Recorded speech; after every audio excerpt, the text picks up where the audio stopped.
Hello and welcome to The Religion Show. This is our very first episode. We always want to start off this show with a prayer, so let's go to one now. This is meant to be a show about all religions, so we want this prayer to be for all people. Join me today. Dear Babylonian storm god Marduk, we come to you today humbly. He who split the goddess Tiamat into two and made part of her the land and part of her the heavens, who eventually took on the 50 names of Marduk, and who we built the ziggurat to and one day hope to restore. Please bless this show. Thank you. And now on with the show! The Religion Show. Hi everyone, welcome back to The Religion Show. I'd like to let everyone know that we are live right now. Of course, you might not be watching this live. If you're watching on YouTube, this is probably a recording, but we are live. We do this live. It goes out to millions of homes in America. And this is our very first episode. We're very excited to be on this show. And let me tell you just a little bit about the show. It's called The Religion Show. It's about all religion. By way of maybe explaining what that means, let me tell you a bit about my upbringing. Most parents either have a religious tradition that they pass on to their kids. Maybe it's Christianity, maybe it's Hinduism, maybe it's Islam, whatever it is, they learn that. Other parents maybe are atheists and they don't pass on any tradition, and so they say, all this is nonsense, kids. So kids either end up learning about one religion and kind of believing in that one, or no religion and believing in none. I was raised by my mother, and she believed in all religions. It was a strange childhood, but I've tried to bring it into my adult life. And yes, we practiced every religion at once. It's worked out. It's worked out great for me. I've got a show, of course. People are interested in this. People are trying to say, how can I practice all religions too? Well, this is what the show is all about. It's an entertaining show, but it is a very serious show too. So, laugh, cry, do whatever you need to do, but this is the religion show.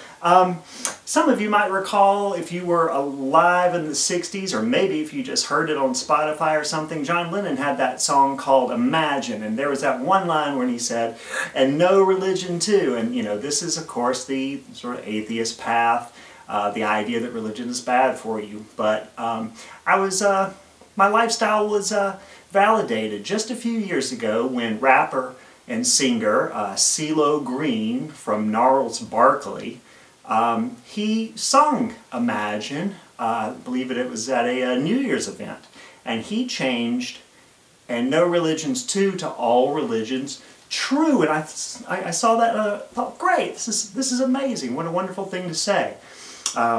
Looked up some information about CeeLo Green recently. Apparently he was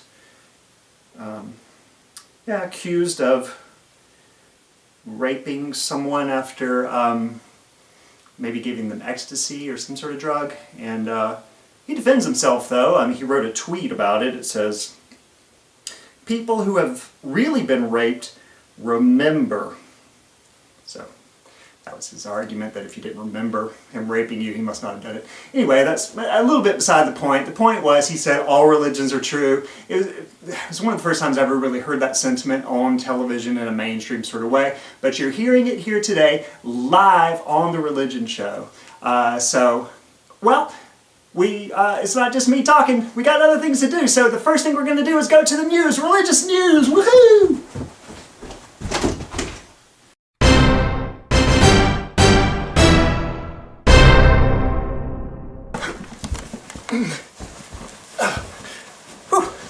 Hi guys, hang on. Do I have to put on the coat just to do the news? The reason I'm wondering is, I have to run from the previous set to this one. It kind of takes a while to, the graphic could be long. Okay. All right. Hi, welcome to The Religion Show News. This is going to be a normal segment where we cover news that's been happening in the past few days, a few weeks. We don't air every day, so we can't be completely up to date, but we'll try to gather all the most important religious news stories that have happened recently and talk about them. We want to start off with something that's serious, but it's a big thing that's been talked about lately.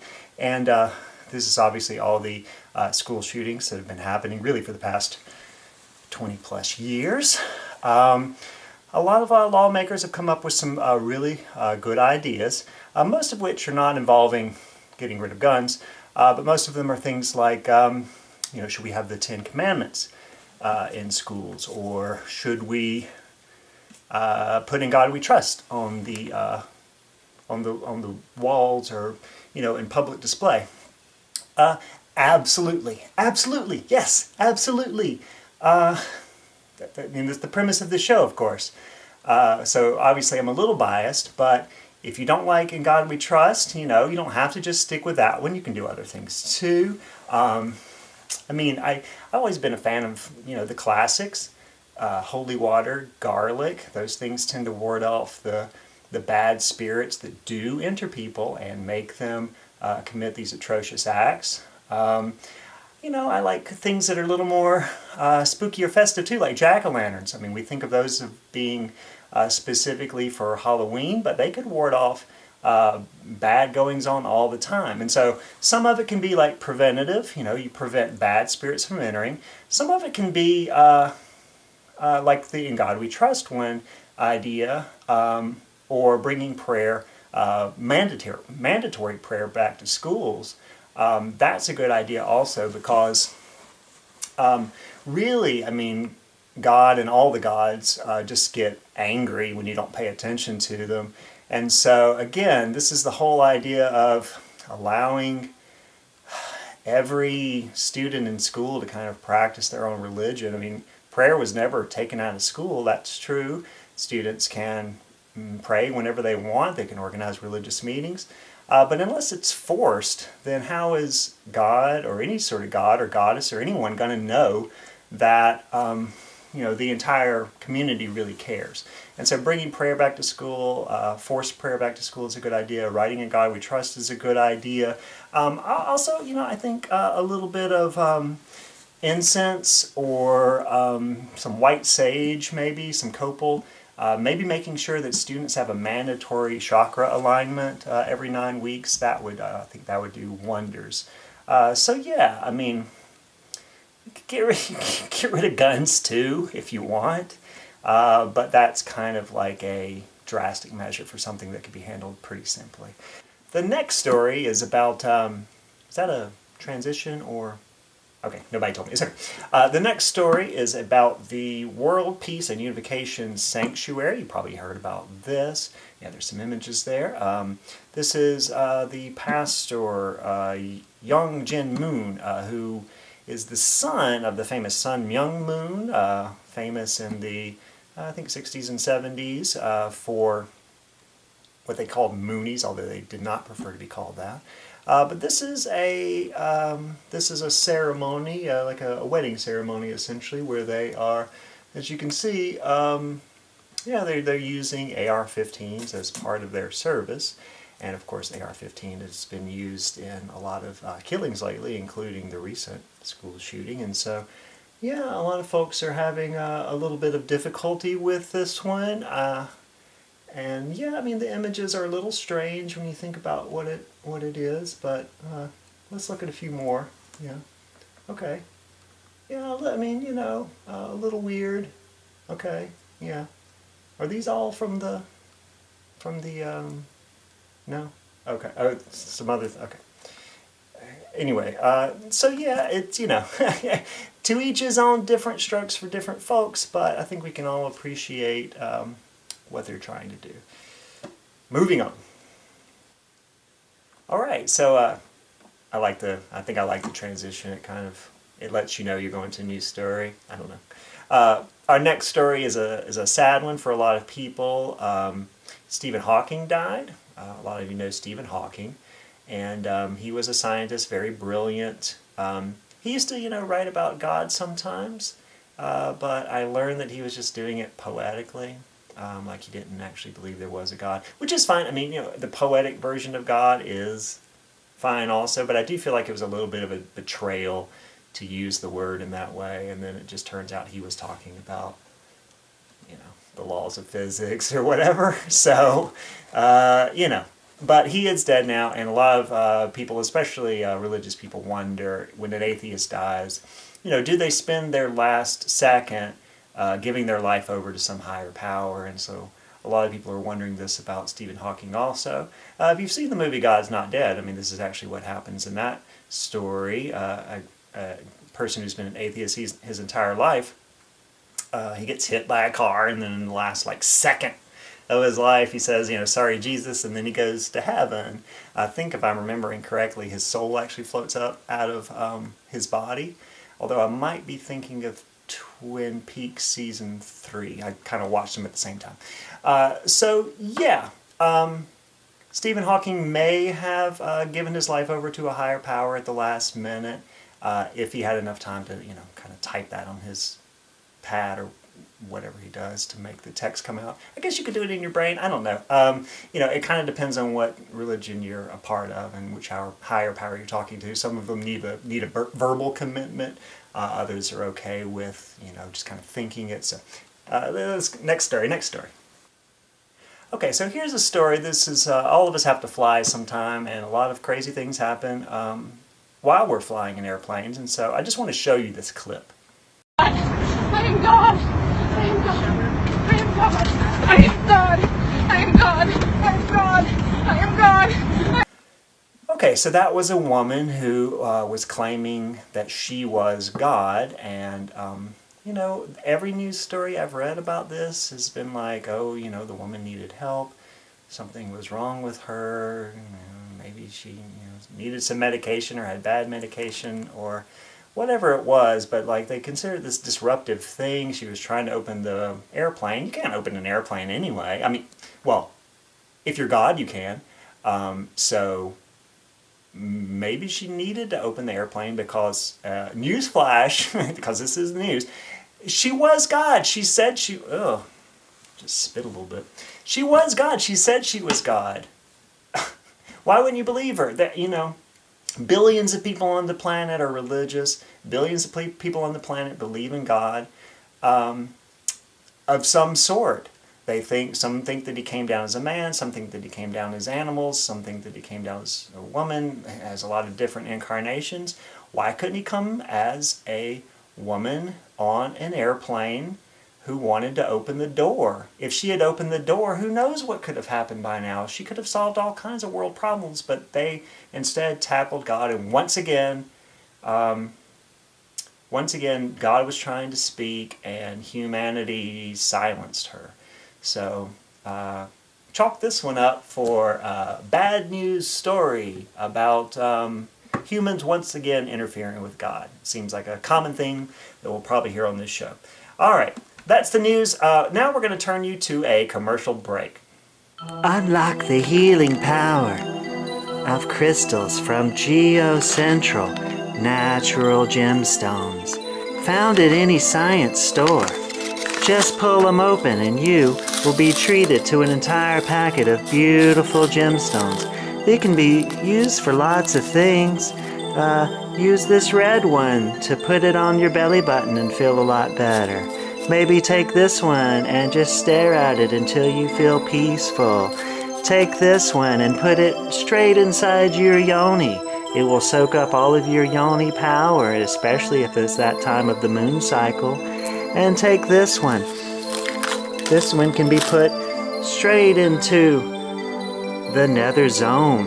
The nether zone will help you focus your energies on one spot. It's so beautiful. And let's just take them all and dump them out. Take them all. Put them all over your bodies. Put them on each of your chakra points. There's nothing you can't do with these beautiful gemstones. There's nothing you can't do.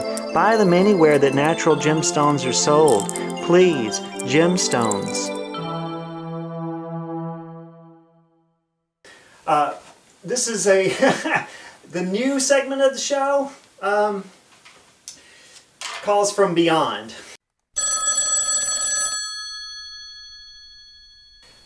This is called Calls from Beyond, where we actually take your calls, and this is a live show, so we can we have the calls. They give me a card here of some calls that are waiting. We're going to take 3 calls. So if you're still calling, give up, but try again next time. Next time we're live at the beginning of the show, just start calling in, and you'll get in eventually. So this is a call from Nuwada Paula from Concord, California.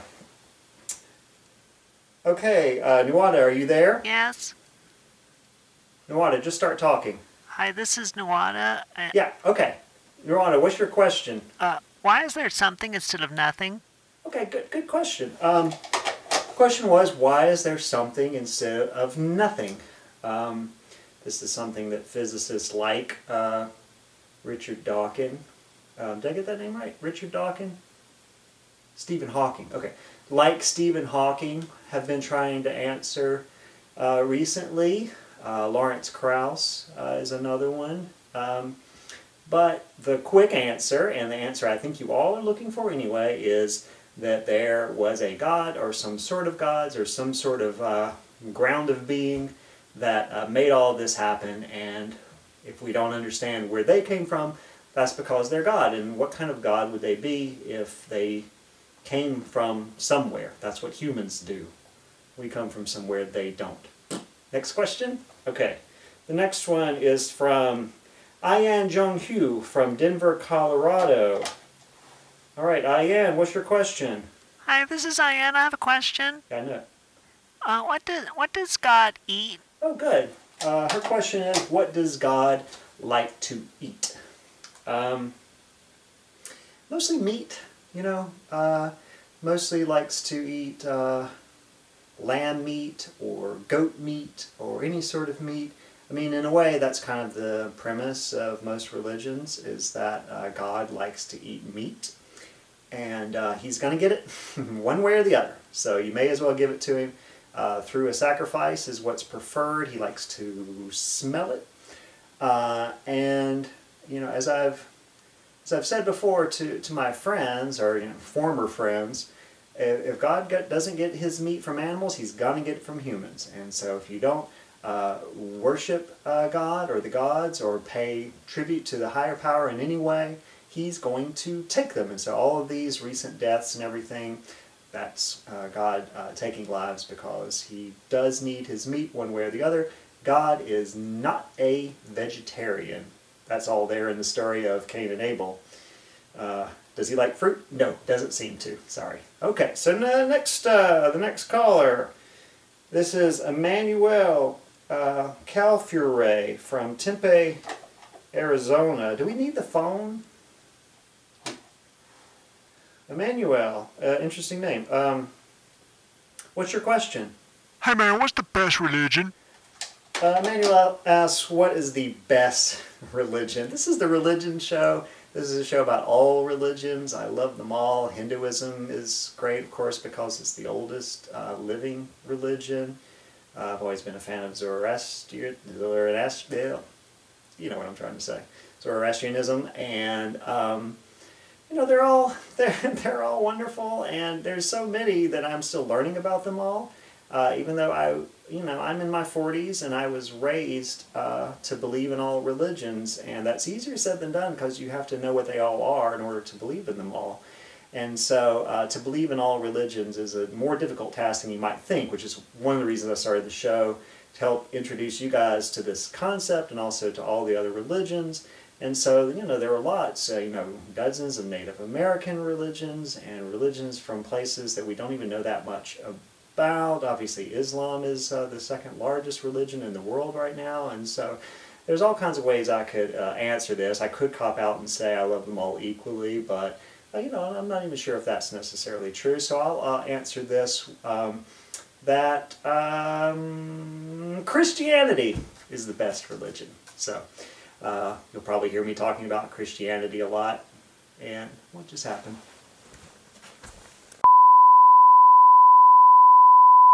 Sorry. Sorry. Let's go on to the next segment. Zoom.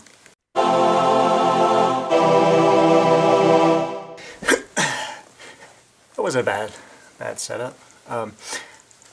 Okay, this is one of the final segments of the show. This is where I actually let you know that some prayers are being answered. I don't answer them myself. I have no power, but I do feel like I have connection to not only some of the major gods that are worshipped, but all of them, really. And some of them can do some really remarkable things that maybe you don't hear about for your normal sort of everyday miracles. So I'm going to really just be the messenger for some prayers that are currently being answered. So let me just kind of tune in. Like I'm out of breath from all these setups. This might affect. I usually do this like with candles. It's okay. It's okay.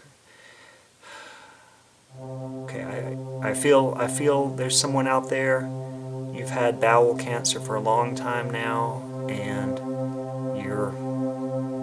it's gone. It's gone. Gone even. It's gone. The bowel cancer is eradicated from your body. Getting another message. Good news. Good news for a viewer out there. Your ex-husband is cheating on you. That doesn't seem like good news, but it is good news because you were hoping that that was the case for your divorce proceedings. It makes things a lot easier for you to get what you want if you can prove that. So there might even be some photographs forthcoming from the PI, so that's good.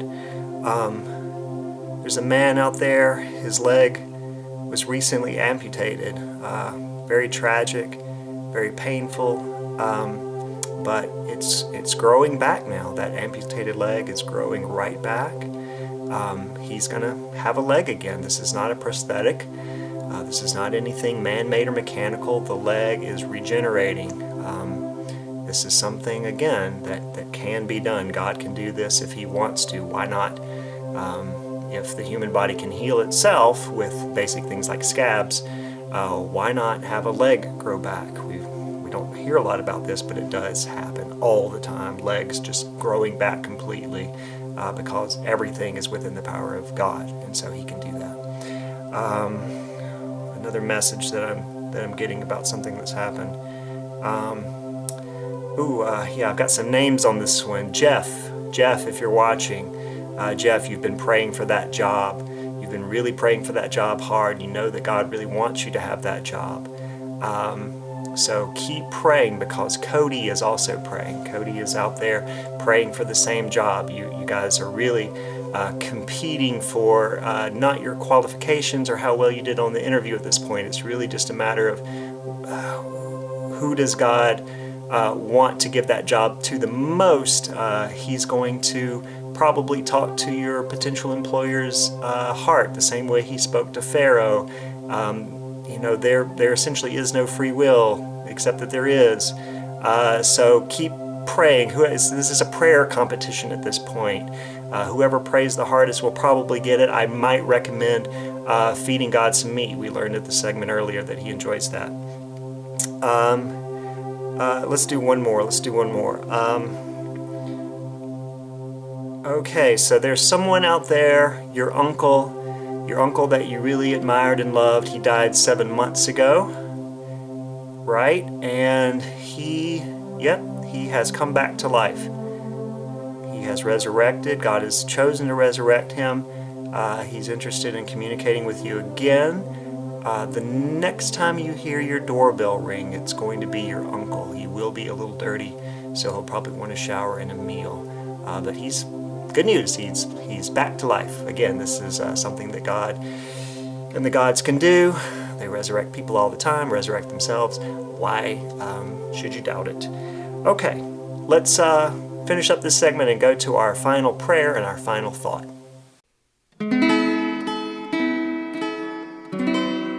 Welcome back, everyone. This is the end of the show. I want to give a final prayer and then a final thought.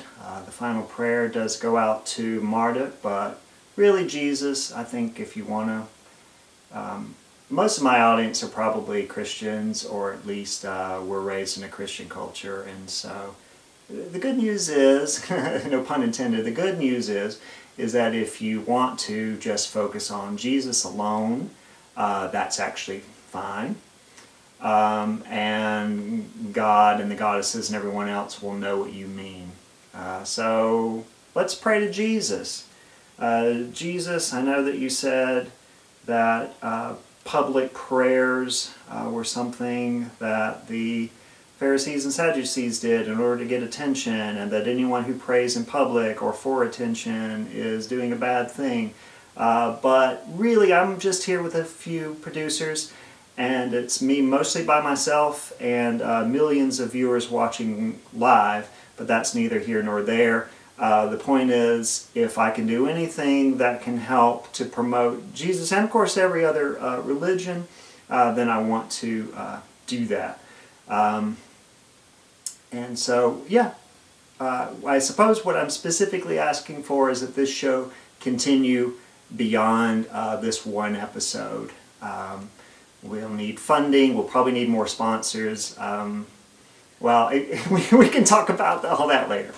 The good thing about praying is you can do it anytime, and so I don't have to do all of it on camera. That was the original idea for the show, was me just praying on camera. But other ideas. So, we'll have more news again next time, maybe more calls from the public, maybe other segments, but it's going to be all religion all the time on The Religion Show.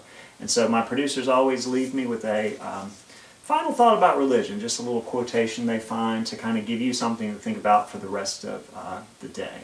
And today we have a quotation that says, "Fascism is a religion. The 20th century will be known in history as the century of fascism." And that is from Benito Mussolini. So there you have it. Fascism is also a religion. So, yeah, makes sense. We could talk more about that, but yeah, fascism is a religion. So if you're a fascist, you're also religious. Okay. Thank you. I had a great first show on The Religion Show here. I hope everyone tunes in next time, whenever that will be. Stay tuned. Make sure that you, what do they say on YouTube? Click the bar. Do I have to point down to say leave a comment? No, I don't. Okay. All right. See you next time on The Religion Show. I believe in everything. I believe